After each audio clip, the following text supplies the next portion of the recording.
Mesdames et messieurs, bonsoir. Merci de nous rejoindre pour ce nouveau numéro de l'échiquier international consacré aujourd'hui à la visite de Poutine en Corée du Nord.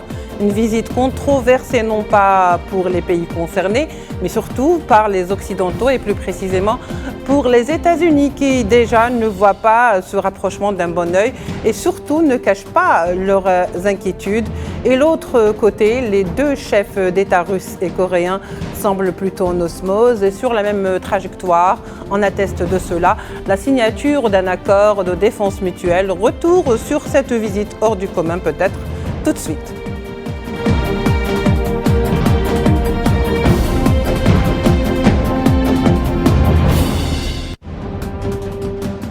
Alors pour en parler ce soir de cette visite de Poutine en Corée du Nord, nous accueillons avec beaucoup de plaisir ce soir avec nous Manuel Pouchelet, expert en géopolitique, est avec nous en direct depuis Paris. Manuel Pouchelet, bonsoir, merci d'avoir accepté notre invitation. Bonsoir madame et merci pour votre invitation. Et bien sûr, Omar Benberti, qui est également avec nous, analyste des questions internationales, qui va nous rejoindre d'un instant à l'autre. Tout de suite, donc, on commence.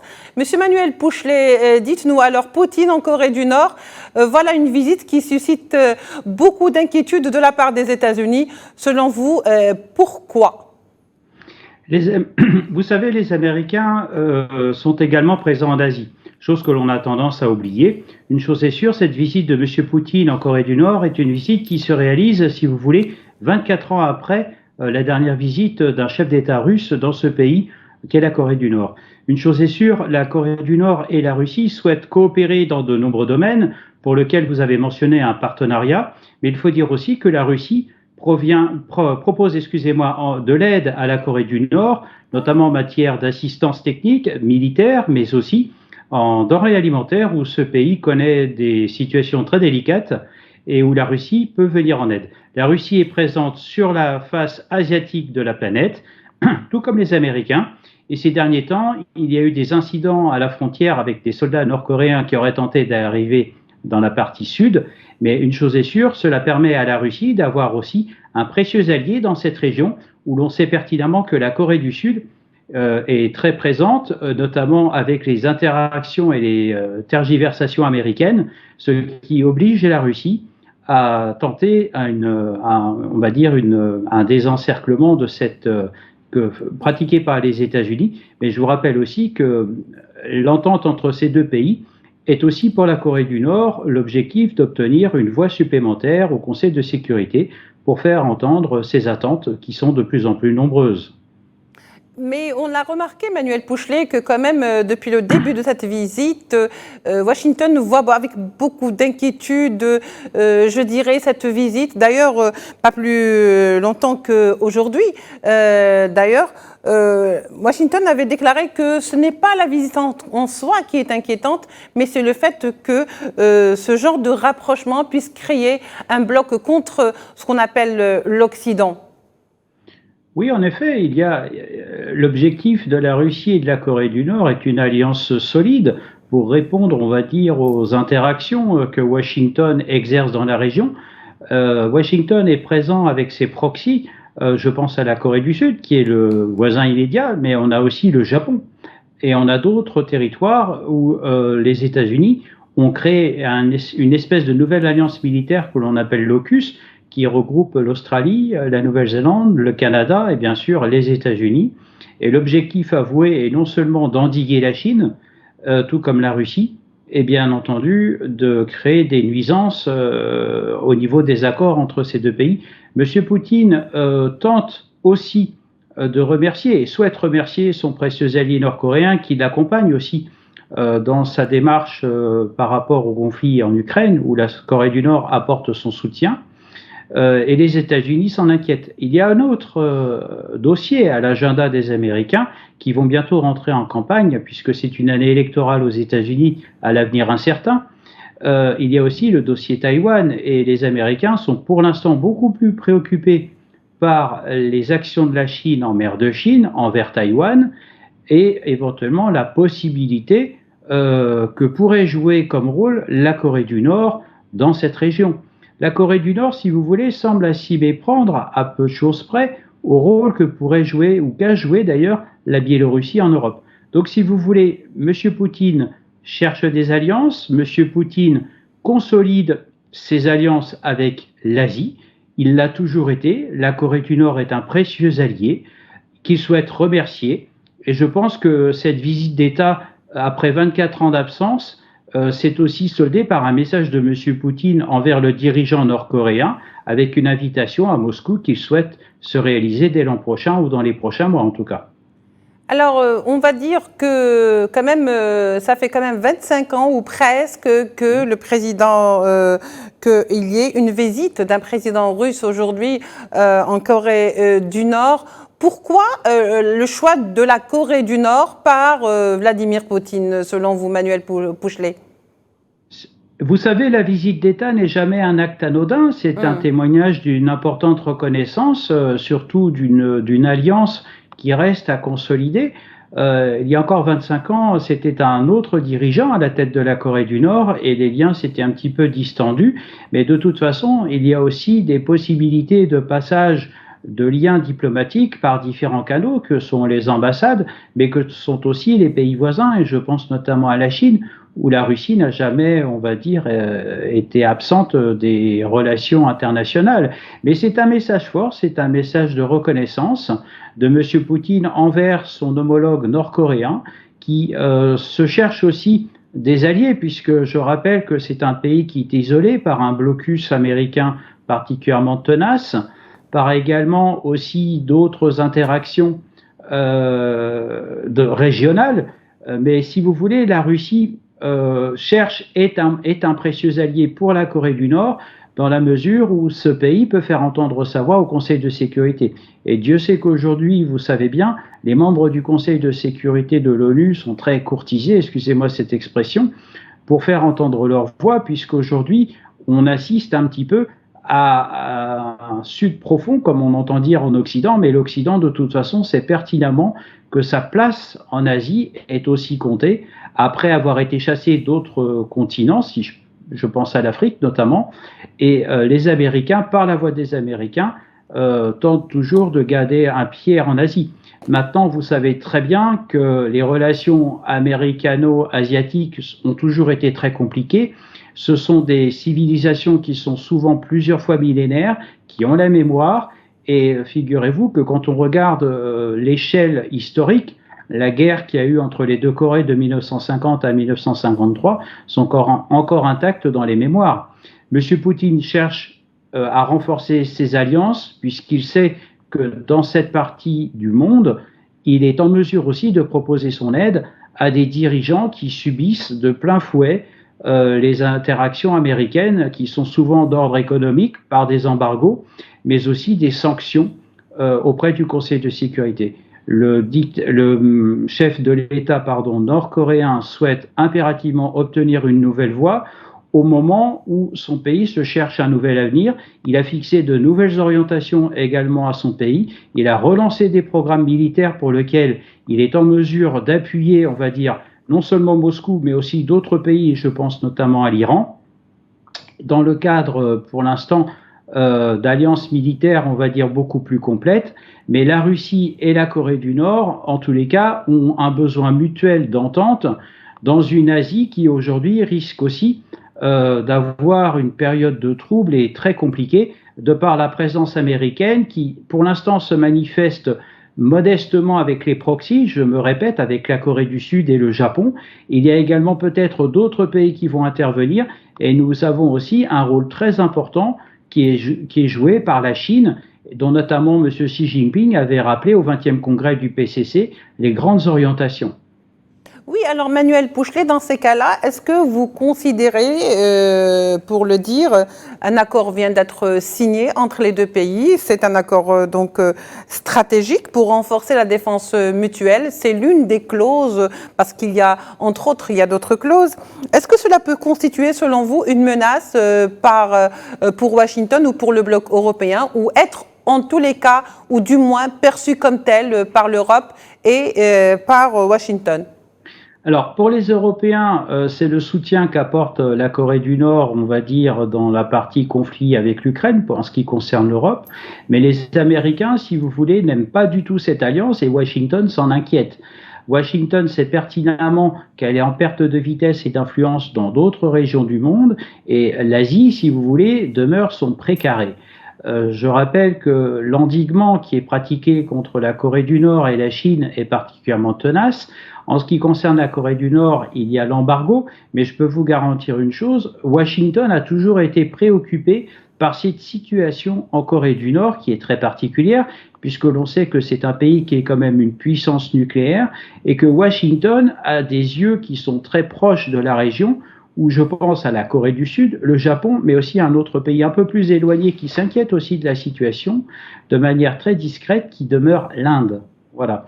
Donc les États-Unis s'inquiètent, les États-Unis se savent, on va dire, très préoccupés par cette, j'allais dire, nouvelle alliance, cette nouvelle coopération, parce que l'objectif avoué est aussi de créer de nouveaux liens pour justement casser cet encerclement américain sous forme d'embargo économique qui devient intenable non seulement pour ces pays, mais aussi leurs populations respectives, surtout pour les Nord-Coréens en tout cas. Oui, alors la question qu'on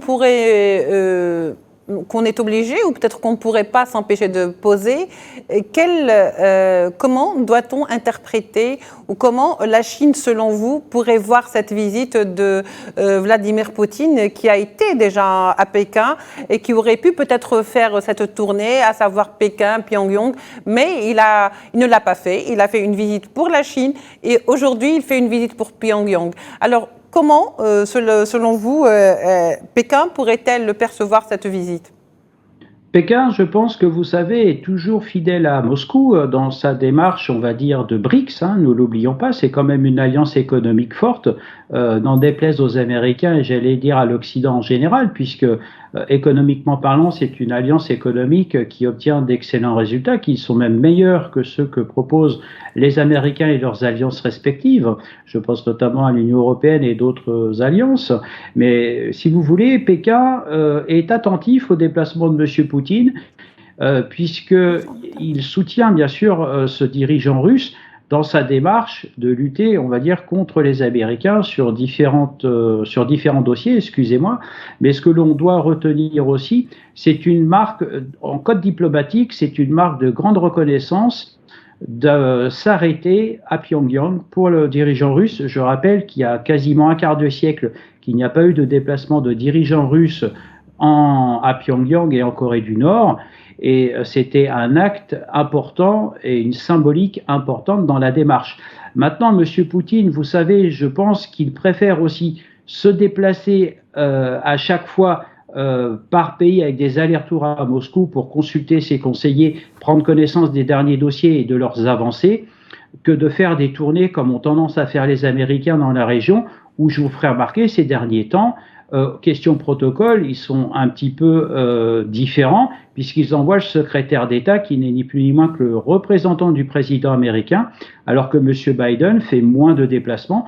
Le dernier déplacement en date était certes en France pour la commémoration, si vous voulez, des 80 ans du débarquement en Normandie, mais les Américains, pour l'instant, envoient souvent dans l'urgence le secrétaire d'État américain, qui est M. Anthony Blinken, excusez-moi, qui lui va de toute façon faire aussi sa tournée. Je pense que d'ici quelques semaines, il n'est pas impossible aussi que ce secrétaire d'État vienne dans la région pour prendre un petit peu le pouls des alliés. Je pense au Japon, je pense à la Corée du Sud, excusez-moi si je me répète, mais une chose est sûre, la préoccupation du dossier taïwanais mobilise beaucoup les Américains et cette visite de toute façon de M. Poutine à Pyongyang sera décryptée, observée, et il y aura bien entendu peut-être une nouvelle approche stratégique dans les relations internationales de ce 21e siècle qui semble redistribuer les cartes et sans forcément les atouts aux mêmes joueurs en tout cas.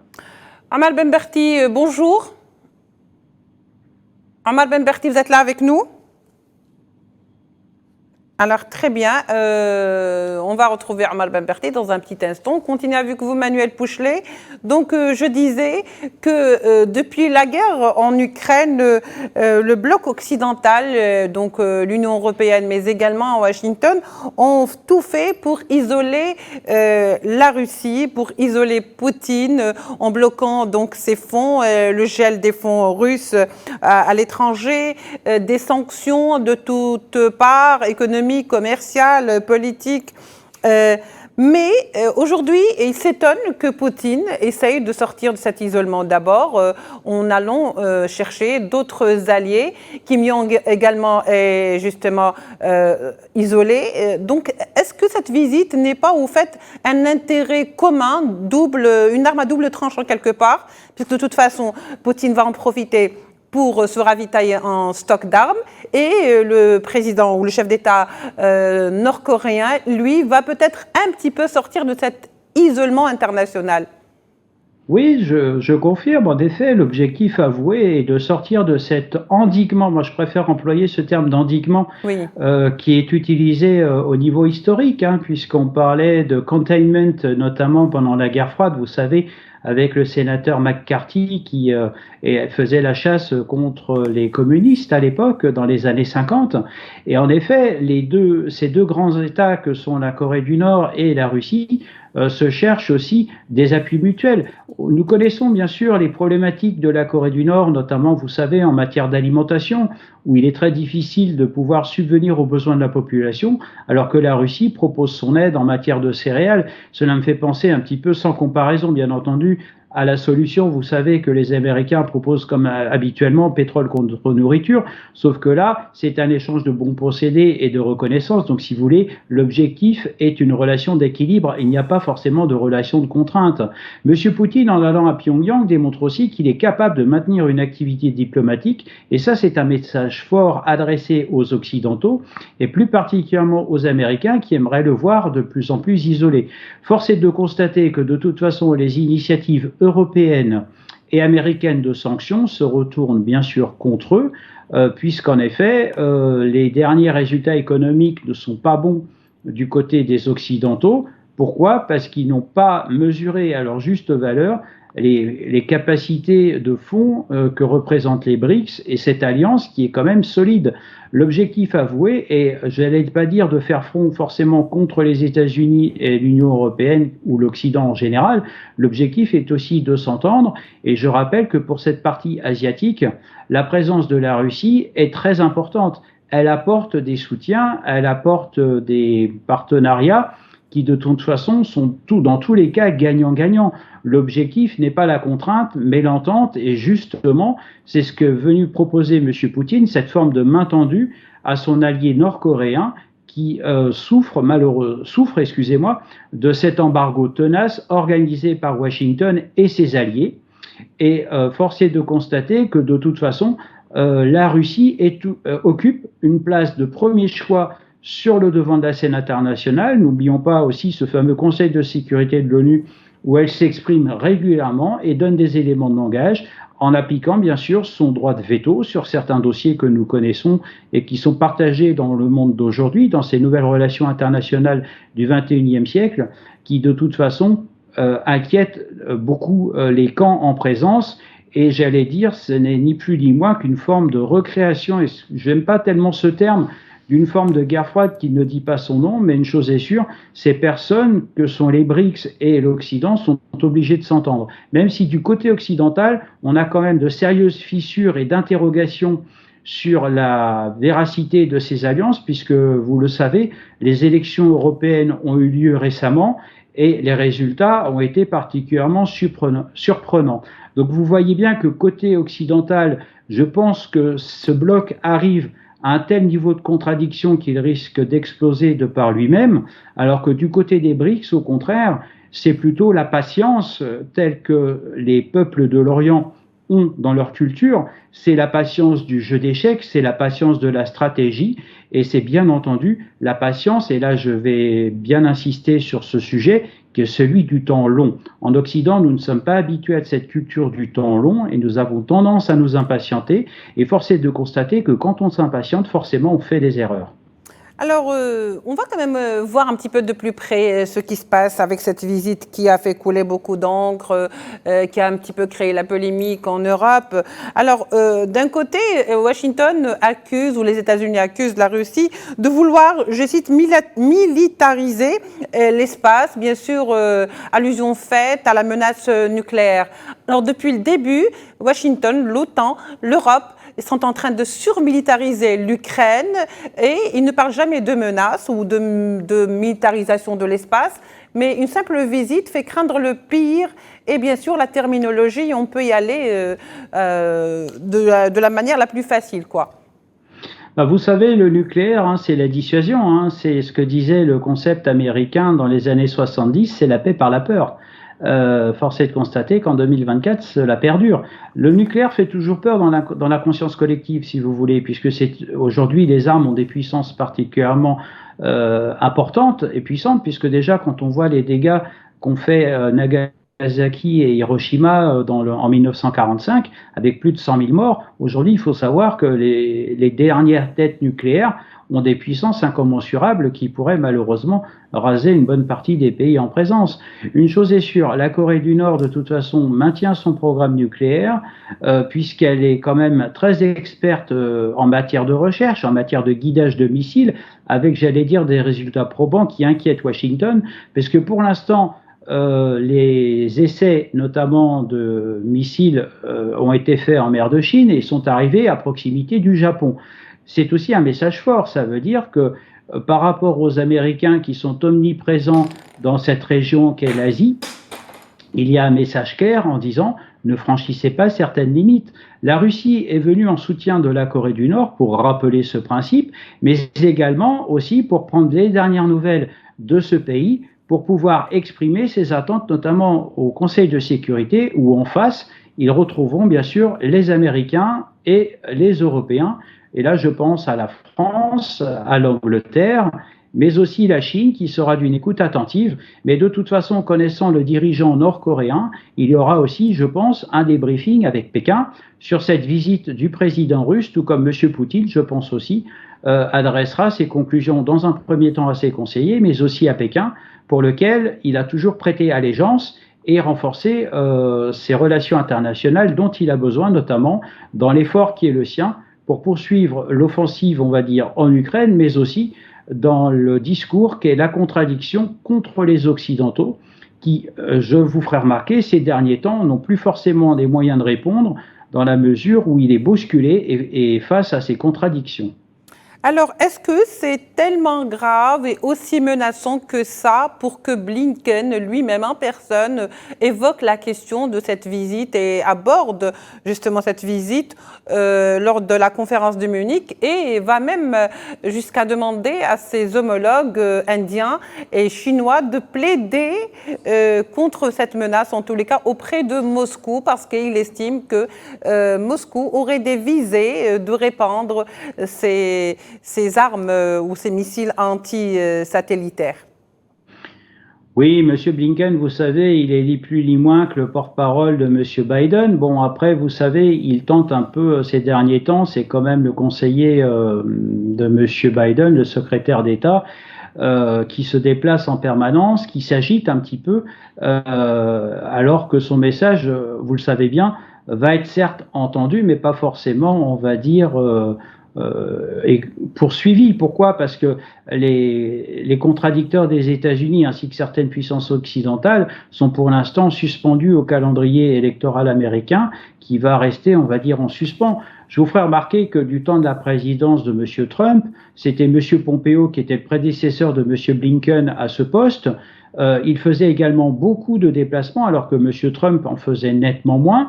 Mais une chose est sûre, c'est toujours un message fort des États-Unis de par les déclarations de son secrétaire d'État, notamment en Allemagne, où les dernières avancées technologiques, on va dire des BRICS, ou même que ce soit de la Russie, de la Corée du Nord ou de la Chine, les inquiètent fortement. Pourquoi? Parce que les Américains ne sont plus tout à fait, on va dire, en capacité de mener des programmes militaires sans leurs alliés. Je vous ferai remarquer que, par exemple, ils ont mis à contribution le Japon pour les travaux de recherche sur le missile hypersonique. technologie que la Russie maîtrise parfaitement, alors que les Américains ne la maîtrisaient pas, alors que ce retard a été rattrapé, grâce aux efforts de recherche menés par le Japon. Et je vous ferai aussi, sur un deuxième point, ils ont aussi mobilisé la connaissance de la Corée du Sud sur un futur avion de chasse qui fonctionne bien. Voilà. Merci beaucoup, Manuel Pouchelet. Je rappelle que vous êtes expert en géopolitique, que vous étiez avec nous en direct depuis Paris. Merci également à notre ami Omar Benberti, analyste des questions internationales, qui devait être avec nous, mais bon, il y a eu un petit problème technique. Je vous remercie de nous avoir suivis. On se retrouvera demain pour un nouveau numéro de l'Échiquier international. Au revoir.